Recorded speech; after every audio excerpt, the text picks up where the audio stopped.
I began to notice churches in the landscape, particularly around 1999, 2000. Reading Philip K. Dick's novels maybe planted a seed. He was a great speculator on reality and the nature of reality, and he spent a lot of time trying to work out how to distinguish true theophany or religious experience from hallucination.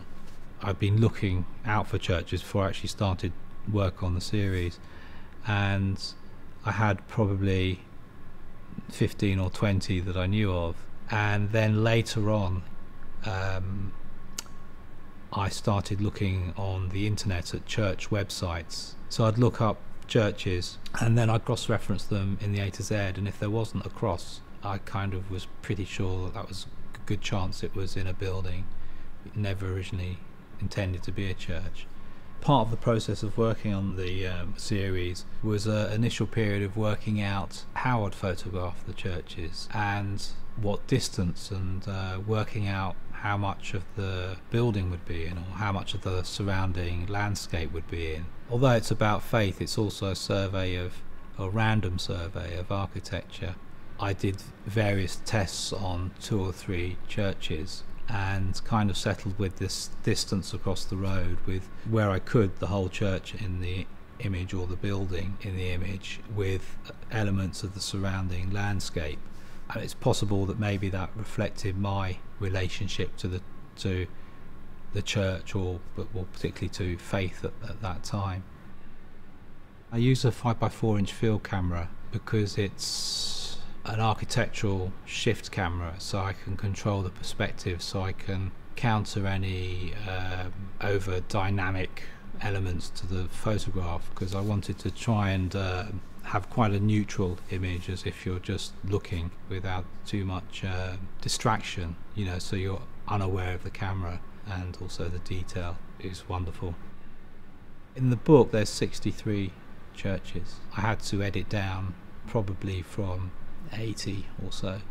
The ones that are in the series are the ones that just worked. It might be to do with the limitations of where I was photographing. In some cases I couldn't get far enough back from the church to have a comfortable photograph that felt natural enough, like looking. And then also it might be that it might repeat a certain type of other church that I already had a better photograph of. There's quite a number of different denominations and sects. They're generally of what can be described as evangelical movement, or fall under that, but within that they're quite a variation from quite fundamentalist to quite new age in their philosophy. People often tell me, there's no people in the photographs, but I point out that at least in a third there are people.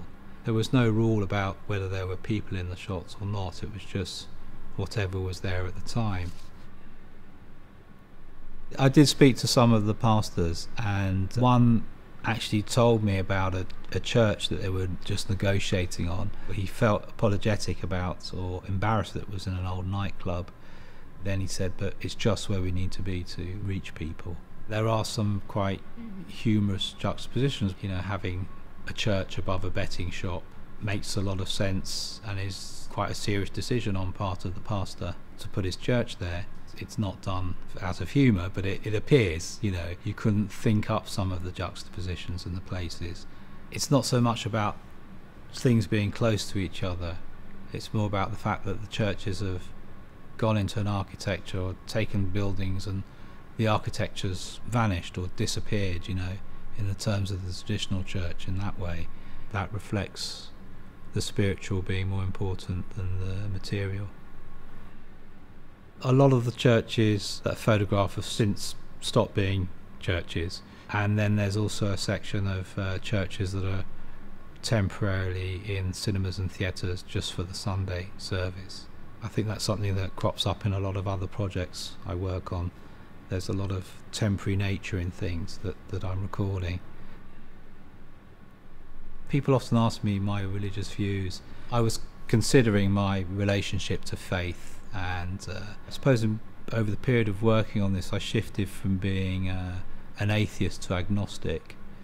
So I wouldn't say I believe, but I enjoy speculating.